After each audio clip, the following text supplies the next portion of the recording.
Hello, Emily and Dylan. Here's your sewer scope from today's inspection. That's me in the utility room in the basement, just kind of giving you a little bit of orientation. Somewhat of a tight squeeze to fit in there where the clean out is. That's the main sewer stack. The clean out cap, yeah, it's a little on the gross side, but it's kind of what you expect when it comes to sewer lines. So ABS pipe, very typical for when this house was built. You remain in plastic for the entire length of the run. ABS and PVC pipes are smooth on the interior. They're plastic, right? So they're going to be smooth. They tend not to grab onto stuff. There tends not to be a lot of buildup.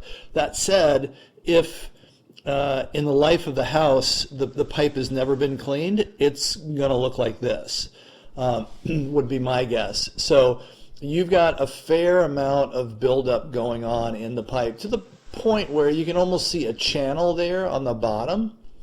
You know, it's not as concerning as, let's say, it's a cast iron pipe where it's very coarse on the inside and it's going to start catching paper products and things like that. That being said, I will recommend in the written report that at some point in the next, 12 to 18 months, just for the matter of good housekeeping, that you have the pipe cleaned. I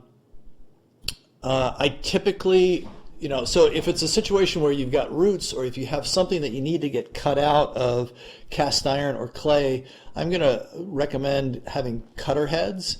You can still kind of cable this out, but really the better way to clean plastic pipe, in my mind, is to hydrojet it. It's going to be more expensive than cabling or having cutter heads in there, but I think it would do just a better job on the interior of the pipe. Here's our transition, just about 46, 47 feet. We're going to switch into PVC. We'll get a slightly better picture for no other better reason than it's white, right? So when you're in a completely black pipe, you tend not to get a great picture.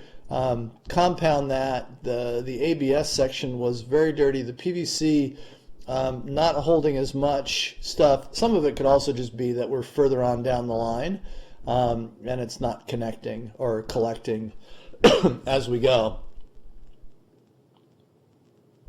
I ran water a couple times, or for most of this run, just for the simple fact that I needed to clean off the lens of the camera. The other benefit to that, I don't typically do that. If I don't have to run the water, I'm not going to. That way I've got full visibility on the pipe. But in this situation, because there's a fair number of twists and turns, which is very common on a cul-de-sac, you're going to be routing around neighbors and such.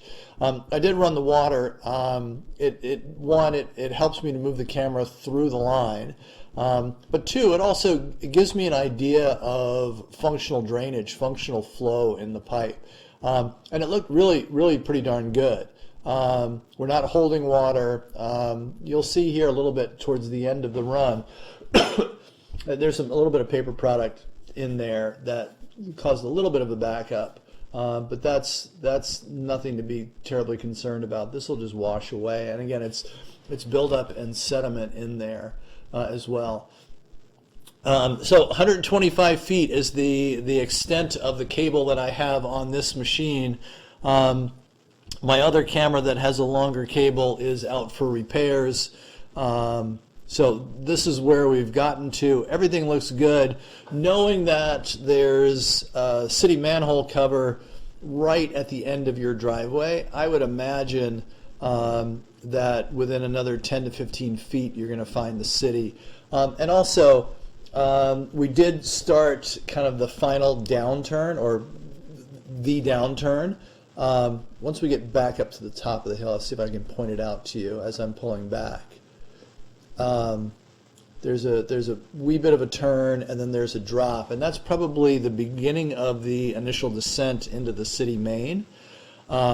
Typically, there's an initial drop, and then there you go. So that was the point where we're starting to drop into the city, and then there would be probably a more aggressive drop making the final turn into the city. I'm going to keep the camera rolling as I continue to pull back. You're more than welcome to watch the return journey. Read through my written report, look that over. Let me know if you have any questions. I'm always happy to be a resource if I can.